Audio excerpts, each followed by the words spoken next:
everyone, and welcome. It is episode number 5 of the MTAC More Than a Classroom podcast with Mr. B. We have our first guest on today. Braden, say hello to the people. Hey, what's up, everybody? My name is Braden Carter. I'm happy to be here.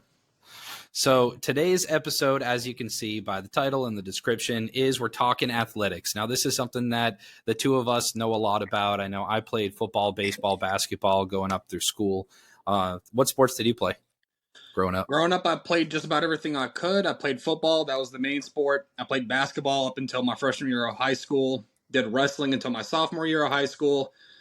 And then I did track and field all the way up until I was a freshman. The only three sports I think that I didn't play were golf, baseball, and soccer. Nice. And you're a Florida boy, right? So that was kind of Florida, and then we'll talk about the time in Texas. Is that right? Louisiana. I live in Florida now, but I grew up in Louisiana and Texas. Okay. So that you'll come from the perspective of Louisiana, Texas. I'll come from the Maine side. Yeah, and I actually didn't even play sports once I was in Florida because I broke my tailbone. We'll talk about that a little bit, the injury. I didn't give that to you on the rundown, and I forgot about it, but I'll tell that story because it's kind of fun and a little gross. It's okay. All right, so let's start from a teacher's perspective with athletics, right? So number one is, how do we as teachers support students, right? Because a lot of times it's like, I want to support my students out of the classroom, but I'm not really sure how.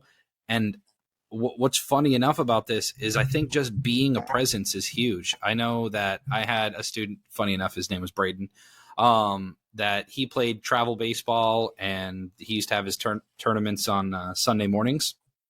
So I used to go, myself and my now wife would go and just sit in the stands and cheer and chat up with the parents and stuff. I think just being a presence at sporting events, if you're able to, whether it's sports, clubs, culinary competitions, math competitions, they can be school-based, but I think just being a presence as a teacher is huge. What do you think? Man, I think that means the world to a lot of kids, especially if you come from a background where you don't really have much. Your only support system is the school. I'll never forget the day I was in middle school. I went to Calvary Baptist Academy in Shreveport, Louisiana. So it's a school where, you start from kindergarten. You could be there all the way up until you graduate. I had a teacher who I probably had the first semester of my 8th grade year, had her 3 hours a day. I'll never forget the day that she came up to me the Friday morning after a Thursday night football game, and she told me how well I played. Now, that's I got a lot of praise growing up, but to hear it from a teacher meant so much more to me, and it was able to let me connect with that teacher even more, and I have a great bond with that teacher. I have a great bond with a lot of the teachers that I had at that school, and I think that just means, to me, it meant the world. I think it means the world to a lot of other kids. Yeah, and for us, for teachers, that might just be taking an hour and a half, 2 hours to go and watch a game, even if the kid isn't playing, right? But there's something, if you think you're playing basketball, right? And all of a sudden you look up and you've got a teacher that you've only seen them in your English class, especially if they're a teacher that maybe you don't have a great relationship with already. Them just showing up, I feel like that makes us as students want to do better as well in class, right? Oh, definitely, because the cool thing about sports is it's that bridge between school and real life, the outside world. So to see someone that you only normally see in the classroom out in that gymnasium or on that football field, that baseball field, and they're watching you, even if they're not playing, you're getting more of a sense of humanity with the teacher. Yeah, they're not just, we talked about that a couple episodes ago, is how many times do we think of teachers as just test givers and grade givers, right? Seeing your teacher at the supermarket is just weird. Yeah, you almost kind of want to allowing them to be human is really great. So next up, I've got, can you be an effective coach and teacher? This is something that I had a little bit of coaching experience before I became a teacher. When I was in college, I liked volunteering to do Little League baseball and, Pee Wee football and stuff like that. But I had never been a head coach of a structured environment. And then when I got to my current school, they asked if I wanted to coach the girls basketball team. So I had never coached any female sport, number one. And number two, they knew that I played basketball and just said, hey, do you want to do this? We'll give you a stipend. And I learned a lot about myself as a coach, and also just how kind of, I don't want to cuss, but I guess, badass ain't a swear, right? Like how tough those girls play, and how rewarding it is to see them flourish as athletes and as people. Now, can you have that balance, right? Can you have that balance of being a teacher and a coach? Some people it's overwhelming, but how many of our coaches in high school were also our teachers? I mean, I think all of my high school coaches were also teachers. What about you? I would say that I had one history teacher who was part of the offensive line. Yeah, he was part of the offensive line coaching staff. There was only 3 offensive line coach, one being the head coach. But he was also the boys and female soccer coach as well. So not a lot of actual teachers being coaches, other than like PE teachers, that kind of stuff. A lot of them were married to the teachers, though. I will say that. Okay. Our defensive coordinator was actually married to my sophomore English teacher. Interesting. Well, I can see how they'll actually. I can see why a lot of teachers marry other teachers. I mean, my wife's a teacher. She's another music teacher. We're living the dream. 2 music teachers. We ain't got much money, but we know how to sing and play instruments. So what would you say about someone that maybe they are a successful coach and they want to get into teaching? I think the two coincide, and I feel like an effective coach is also a very effective teacher. Because there is certainly a gap when it comes to education versus sports. But at the end of the day, you are effectively relaying information to somebody and trying to get that information to stick with them as best as possible. So I think they almost coincide with each other. I think the best coaches are also sometimes the best teachers. Now, I'm not saying that you should get, your head football coach in the classroom trying to teach physics. That's not how that works. But I feel like, for the most part, a good teacher is also a good coach. If that Agreed. Like you said, I think it goes hand in hand, right? It just depends on what your passions are. And sometimes you find someone that has a huge passion for history and also for sports. I think that's why the cliche is there. It feels like there's always a male history teacher that's also the baseball coach or football coach or whatever it may be. Because I think that a lot of the quote unquote, old school macho men, they're also the World War II buffs, and they're really into aviation, but they also are the man's man, like you said, an offensive line coach, a hockey coach, whatever it may be. So I think teaching and coaching are one and the same. It's just different passions.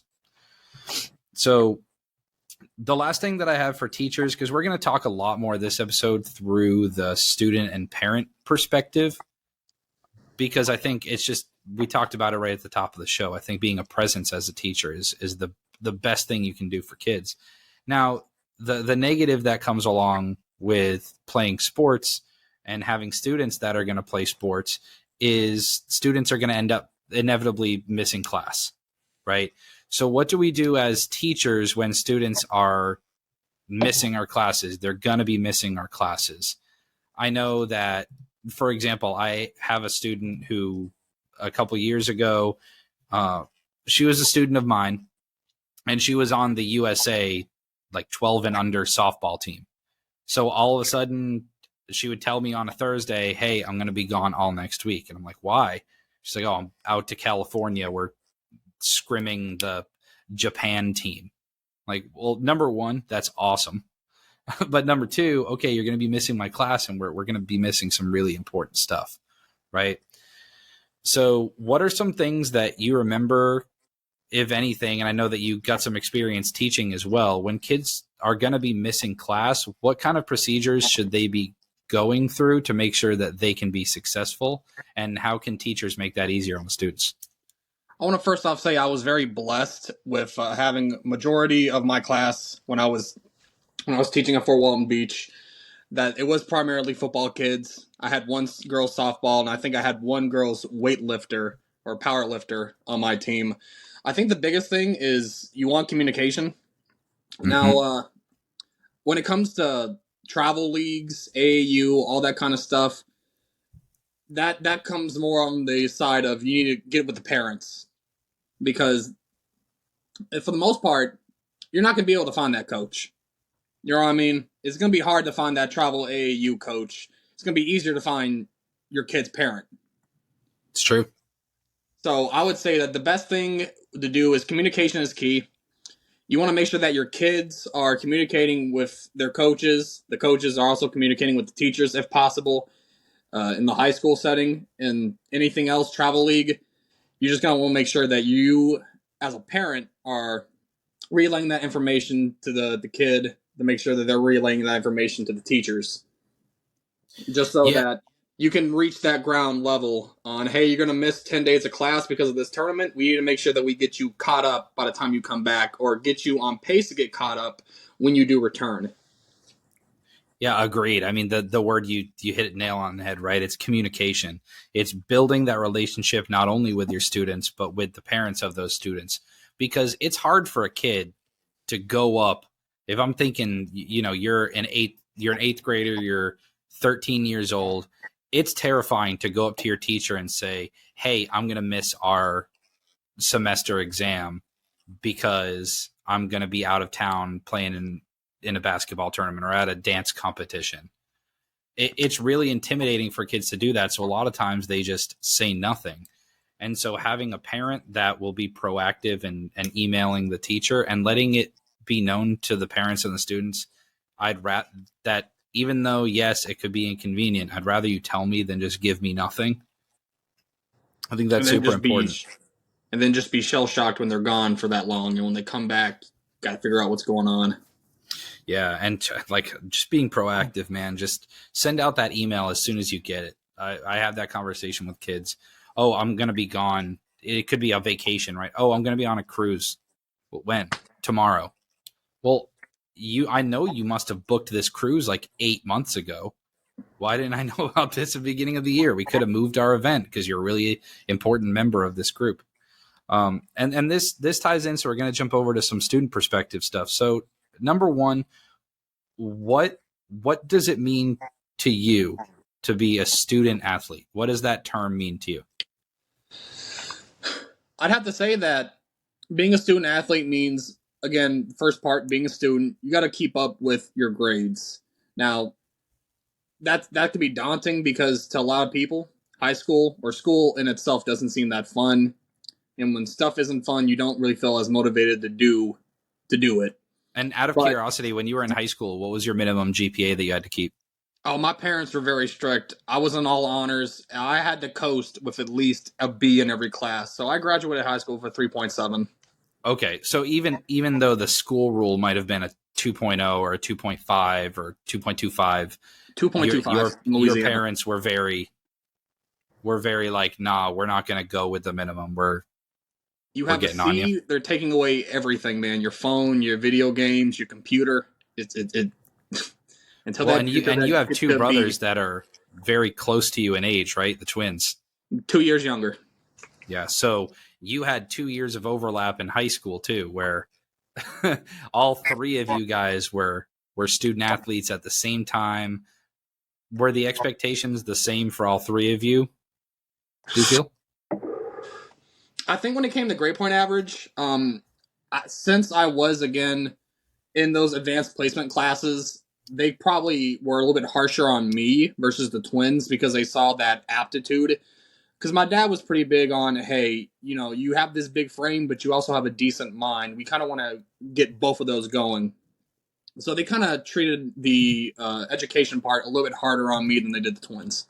Yeah, and we were talking a little off stream about, because football was your primary sport. That was something that was very promising for you. And by the time you were a sophomore in high school, you had the frame, right? What would you say? You were playing I was What'd playing you say left your height and guard. weight? Oh, I mean, I was 6'5", 270 pounds by the time I was a sophomore. So it's prototypical size, and I'm sure that your parents were sitting there thinking, "Man, if we can make sure that he's staying healthy and making all the gains academically, sky's the limit at that point for sure." I agree with the student athlete, right? We talk about that a lot. A lot of us that played sports, we heard, you're a student athlete, not an athlete student. And in Maine, it was very, very cut and dry. I mean, you had to have a 2.5. If you didn't have your 2.5, you weren't playing. It didn't matter, and every coach was on board.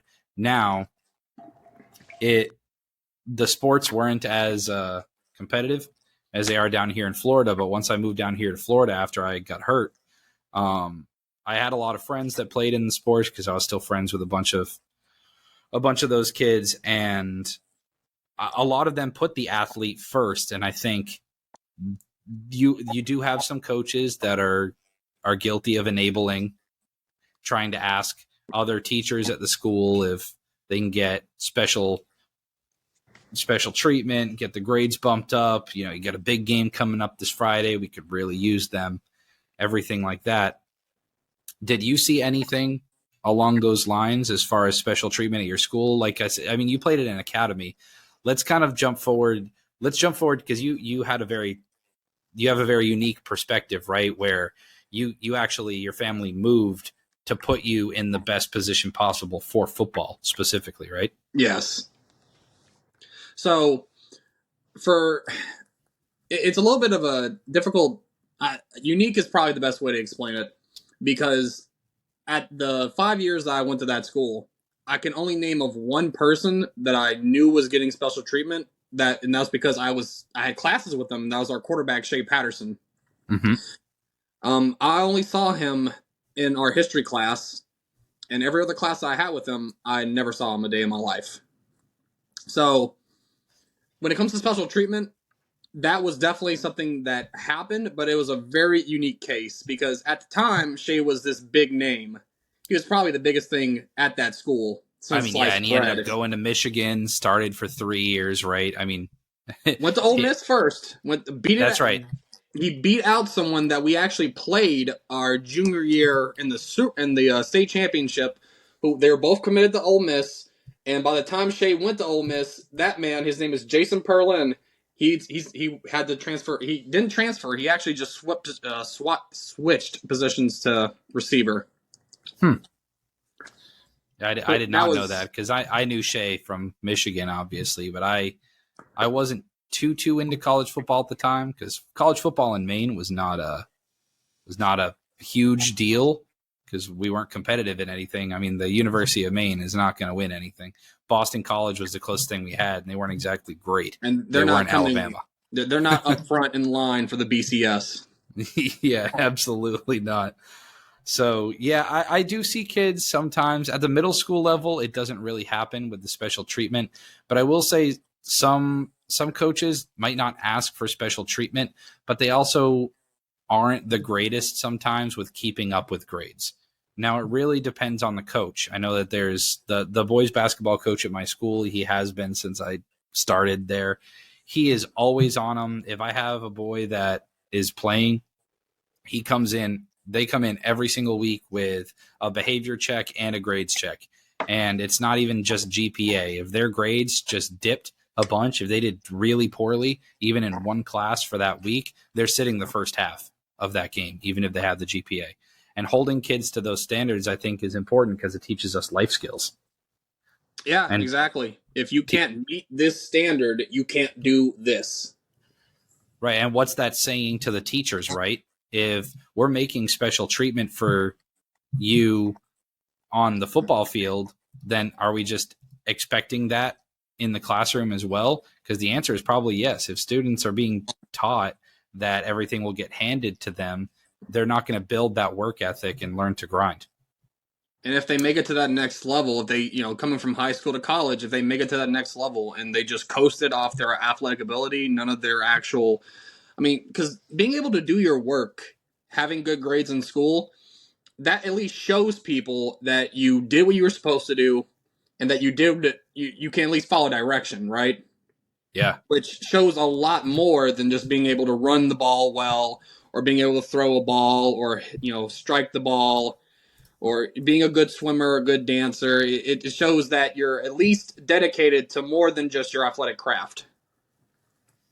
Yeah, and this brings me to my next point. So if you're a student and you are an average player, right? 99% of people playing middle and high school sports are going to be average players. We're talking about the people that even if they go to college to play, even the people that go to D1, right? They have full ride scholarships. You talked, swimming. Maybe you're the Michael Phelps of your high school, and then all of a sudden you go in and you're just a regular person. Everyone at D1 was a superstar at their high school. And so getting a little bit of that humble pie, all of a sudden you're way more average than you thought you were. In 2023, what do we think the best route is to take for an average player going into college setting? Because there's different things you can do. You can try to walk on at a sport. Certain colleges might have a tryout system. Maybe you go the JUCO route and you try to transfer into a bigger school after a year or two. Do you think you look at basketball players, they can go overseas and play semi-pro ball for 2 years and then try to use that experience? What would you recommend to someone that, let's assume that they can get into a big college to play, but not to play sports? They would have to walk on if they wanted to go to a big time college, or yeah. So I'll actually use myself as an example, because going back to that big frame, I had a lot of promises going in. Well, came to my senior year, didn't have but maybe a handful of scholarships, and they weren't to some of the biggest schools. Now, academically, again, going back to that 3.7 GPA, I had a 28 on the ACT. I could have got into a lot of schools in Louisiana, maybe just shy of LSU because of their standards and the amount of money that would have to be paid to do it. But as for a walk-on, if I really wanted to at that time, I could have done it. I think the best thing that you can do is find out what suits you the best, because the thing that I did was I went to the school that gave me the most money. They gave me the full ride, and you wanted to make sure you weren't putting your family under financially to send you in case it didn't pan out. And it didn't pan out. I was out at the school for 2 years. There wasn't a program that I really felt comfortable with. I ended up switching my majors 3 times. That's how I ended up becoming an education major. It just did not pan out. So you really got to make sure that, one, you research the school that you're going to, regardless of where you go. It's academic. It's a full ride scholarship for sports. You want to make sure that you're going to a school that aligns best for what you're trying to do in your future. Not so much more about what school you're going to get the most playing time in, or what school's going to, probably get you the best look. You want to do what's best for yourself, and you really want to find out what school is going to do the most for you. And you really want to go to a school that you're going to stay there for 4 years, and you're going to, one, make friends, make those connections that you're supposed to make in college, and really just set yourself up for your adult years. In my opinion. Yeah, and I think if you're someone that, we'll use football as an example because we've been talking a lot about it, right? So let's say you get an offer from Alabama, but they're not going to give you any money, and they're not guaranteed to give you any playing time for at least 2 years. They're talking about, hey, you're probably going to redshirt for a year, then you're probably going to have to sit because this guy that's in front of you is really, really good. You have to think, is Alabama just going to overpromise and underdeliver? Because guess what? They have a bunch of people that are really, really talented.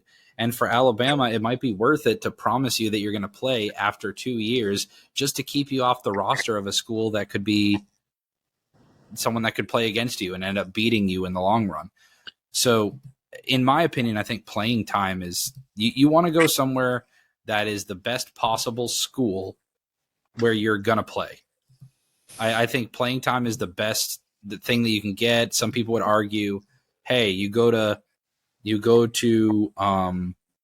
Stanford, let's say you're a California kid and you're gonna go to Stanford to learn under the best coaches and the best program for 1 year, and then you're going to transfer out and you're going to go to a smaller school and dominate there. Some people do that as well. So like you said, just being smart, weighing it out, talking with your parents, talking with the coaches, and making a smart choice. And this leads me to my question. This is the big topic everyone wants to talk about. For parents, what are the best sports or activities to get your kids into? So you're thinking it's elementary school, it's 4th grade, 5th grade, and your kid is interested in everything. They're a kid that wants to try anything and everything. What are some sports that pop into your head that you think would be beneficial for them to try? Definitely anything that has bigger squad. I'd say bigger teams. Something that would probably have more people for your child to make those friends with. So I'd probably say sports. Also, you probably want to avoid as much contact as possible in the early developmental years.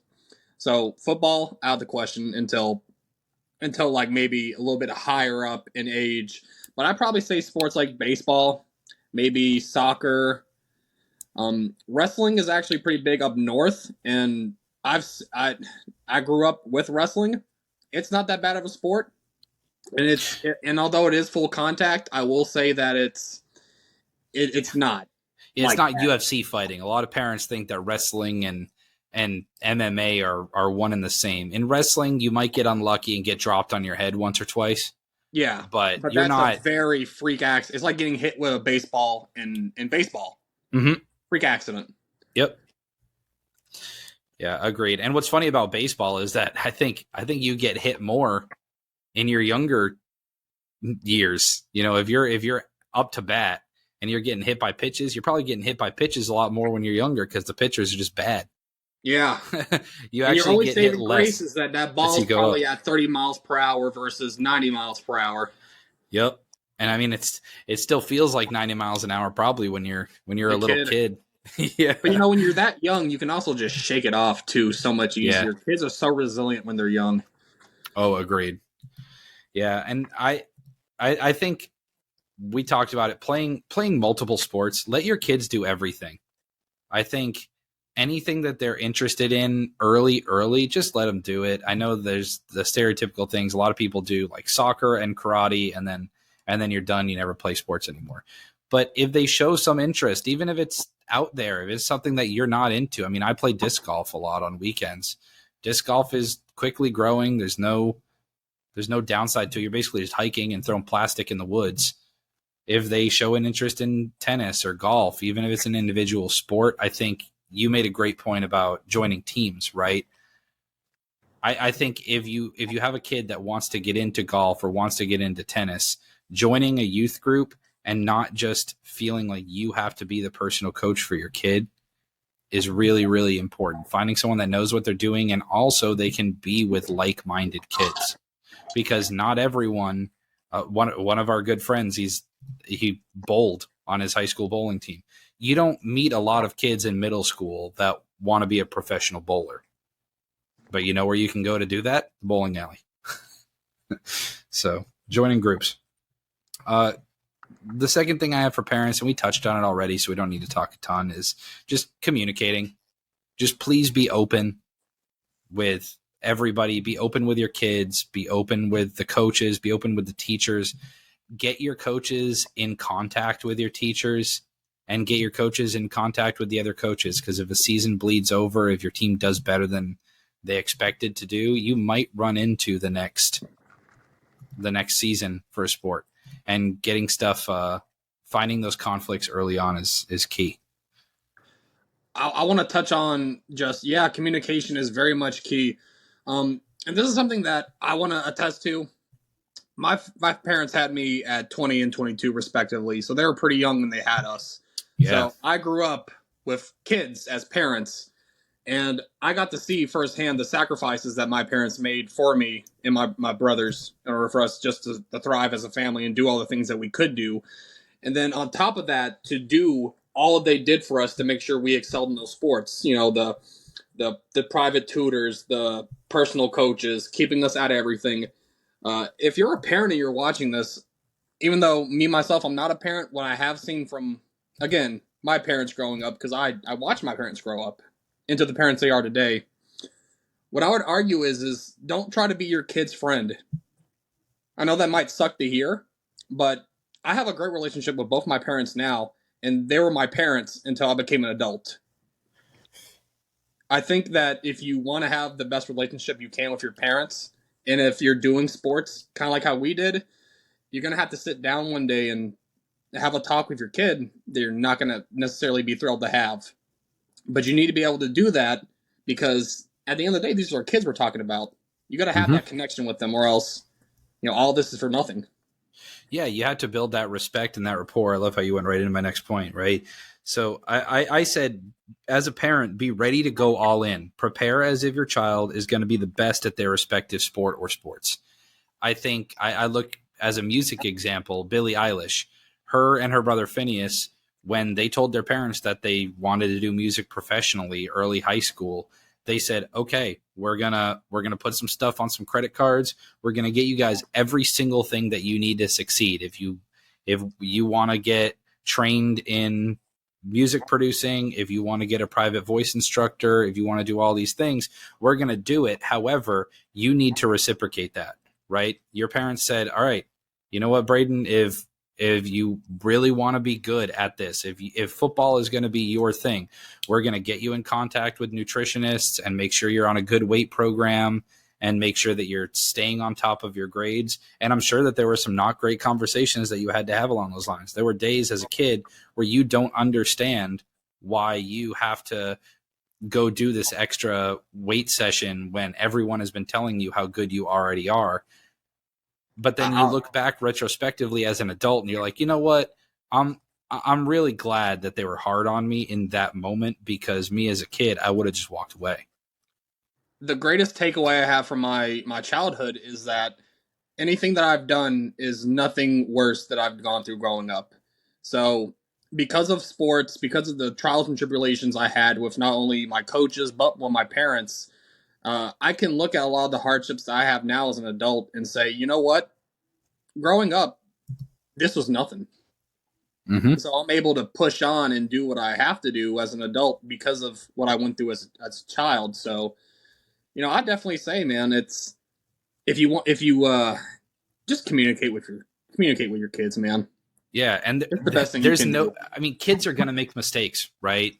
We're all gonna make mistakes. We're gonna be dumb. We're gonna do dumb things. We're gonna throw a temper tantrum at a coach at some point, and those are all learning experiences. I think athletics are a great medium to make those mistakes. We've all been there, and it might seem minor to us and we laugh it off as adults, but when your kid's in first grade and they just started soccer and they turned around and kicked the ball into their own net, their world was completely crushed and everyone was laughing at them. But that's such a good teaching moment, because those kids learn from that experience. Guess what? They're not going to kick it at their own net anymore. And at the time, they just weren't thinking, but it's a great learning experience. And my last thing I have for the parents is try to see things from a coach's perspective in regards to playing time. I know that that's really hard. And trust me, as someone that's been a coach, and I know that you've done some as well, not everyone can play. If you're a softball player and you can only have 9 people on that field, but you've got 15 to 20 people on the team, there's going to be times where you're not going to get on the field. And as a student, I feel like I understood that more when I was a player than a lot of the parents do. They want their kids to play all the time. And guess what? We see our own kids through rose colored glasses, right? We think our kids are the best and they deserve to play all the time. However, if you're in a tournament setting, that's way different than a regular season game. I'm sorry, but as a coach, you've got to put your best 9 out there. And sometimes your kid's not going to be one of the best 9. And that's a hard pill to swallow. Another thing is going through it through the coach's perspective is when you get higher up in high school, college, everything else, middle school even, sometimes your performance as a coach isn't reflected on how well you're teaching these kids. Unfortunately, it's how well you can win a game. Yeah. And that's probably the worst thing to look at it through. That's the unfortunate case with a lot of programs. So Yeah, if I guarantee LeBron James's middle school coach, even if LeBron James was most of his gifts come from AAU ball, and I'm sure his parents did a lot of coaching on their own as well. I bet LeBron James' middle school coach got some pretty easy high school gigs after coaching LeBron and going 20-0 for 3 straight seasons with LeBron at the middle school level. So, yeah, I mean, if you're a high school football coach, I don't care about playing time. If we can win some games, I'm going to keep my job and I'm going to keep getting paid. I don't care how angry a parent's going to be. I'm going to put the best kids on the field. Yeah, because unfortunately, it's kind of funny how we were talking about our friend Charlie, or our friend, the other day, and he was the player's coach for his league. He still got scrapped. Yep. So even though that the unfortunate case or the unfortunate reality of it is that you could be the best coach ever, and if you aren't performing, if you aren't producing, you're going to get canned. Let it be known we're talking about a video game. Yeah. He was. But hey, look, Charlie would be a heck of a coach, man. I think Charlie, he'd be good at it, man. Be a great man right there. I forgot. I'd say I was going to delve into it. We're at 36 minutes. We usually keep it at 30, but it's fine. We're hanging out, right? Yeah. So this is how I became a music teacher. I think you've heard this story before, but people always ask, why'd you end up being a music teacher? Was that always the plan? No, it wasn't the plan. I mean, when I was in middle school and in freshman year of high school, all I wanted to do was be an athlete. And if you're not familiar with what an Oklahoma drill is at home, they don't do these anymore. Probably a good idea. Unless you're in the great states of Texas and Louisiana, baby. Exactly. You put them out there in July and let them butt heads. Big meaty men slapping meat, as they would say in wrestling. You basically do 2 lines of cones, and both players start on their back. You've got a ball carrier and a tackler. And since I played tight end, I was a ball carrier. And you basically, you're head to head. So you're laying down, your heads are facing each other. Some people start on their chest and you got to pop up. Everyone does it a little different. But regardless, once you're standing, the goal is to get to your feet and run at each other as hard as you can. The ball carrier is you have to stay within the cones. If you're the ball carrier and you intentionally go out of the cones, guess what? You're doing it again against a new guy with fresh legs. And so we sprung up. I was going against our best linebacker. He was a kid, Josh Allen. He was clearly the best player, not the Josh Allen in the NFL, either of them. But he ended up going, and he's in the Army. He's doing great now. And I kind of went to juke around him, and he tackled me kind of off to the side, and I came down straight down on one of those small orange cones, the little hard ones, not the soft springy ones that most of the coaches use today. But hard plastic. Hard plastic. No give to those things. And I basically sat down on it, and it disconnected my tailbone from the rest of my spine. And I didn't know it at the time. I figured it was bruised, and my mom was a nurse. And so she's like, yeah, you probably bruised your tailbone. Sucks. And so it just kept hurting. And I played for a couple more weeks, and then the season ended, and and I wasn't playing near the end of the season because it was hurting. And so whatever. And a couple months go by, and we go see a doctor finally. The doctor's like, yeah, you messed up your tailbone pretty bad. It's completely sideways. Yeah. And so they had to take some cartilage out of there and pushed it back into place. And it was embarrassing. I had to go and sit at school with a pillow. And that's the summer that I moved. School ended, and then I moved down to Florida, and I wasn't going to be able to be cleared for contact sports for probably another year. So I turned from sports to music and really just moved from one passion to another. And even though I loved music and I loved sports, I was able to focus all of my energy towards the music, band and chorus, and I was in show choir and helping out with the theater department and stuff. And I just kind of fell in love with that. And here we are. Where'd sports end up taking you? I'm an electrician now. I thought I'd be in the NFL. I'm not gonna lie, with the height and stature I have, but unfortunately, that just wasn't big man upstairs plans. Now I am 26, apprentice electrician, trying to get my electrical license. Listen, man, that pays. And that's an industry that you can move up and up and up. It feels like it's just unlimited potential to move up, which is end cool. goal is just to work for yourself, really. Yeah, if you can make your own hours and have people call you up and just ask you to do things. I know my grandfather on my dad's side is a locksmith, and he used to work for the hospital.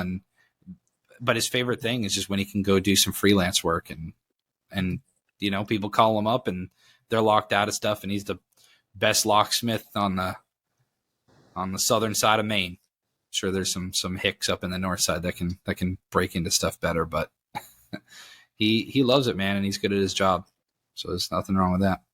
That's the biggest thing, man. If you can find something, regardless it's sports, art, or even just a trade, if you can find something that you at least enjoy doing and it makes you happy, go ahead and chase it. Agreed. Like, just chase your passions. And like I said, if you're a parent, let your kids explore it, right? But make sure that you as a parent are prepared to go all in. If they become hyper fixated on it and that's all they want to do, don't squash it. Let them be the ones that get sick of it. Don't pull them out too early, because there's way too many kids that start something, and because it's too much time commitment or money for the parents, they refuse. They just pull them out. There are programs that you can get your kids into that they can find some supplemental money somewhere. They're always willing to make it work, I promise. And I guarantee you, man, there are families out there that just want to see their kids grow, and they do it. They do it. The amount of people that we would have. This is growing up in Pee Wee. We were doing Pop Warner. I remember the amount of kids that we'd have stay at our house that whole entire weekend, because if they didn't, we wouldn't have them for the game that weekend. It goes a lot. So, I mean, everywhere you go, you're going to find pillars of community that are willing to help in times of need. Don't be afraid to. And sometimes you never know what it'll come from either. So, anyway, that'll do for episode 5. Episode 6, we're talking some friendships. We talked a little about it today, and we'll circle back to how athletics and clubs can help with building friendships. But especially if you're the new kid in school, which both of us got the pleasure of being the new kid at school at some point. I think friendships are something that they're hard to find and even hard to manage once you find them at the elementary school, middle, high school. What do you do when those friendships are changing? So that'll be episode 6. As a reminder, episodes drop every Monday, 6 a.m., bright and early. That way you can get your work week started if you're a teacher, student, or even a parent sending your kid off, and you can finally have your coffee and breathe, right? Definitely. Any final words for the people?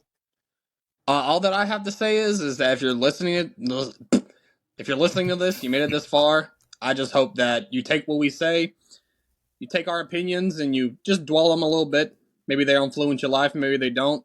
But in everything that you do, whether you're a parent, teacher, coach, student watching this, just do everything you can with the light of the world.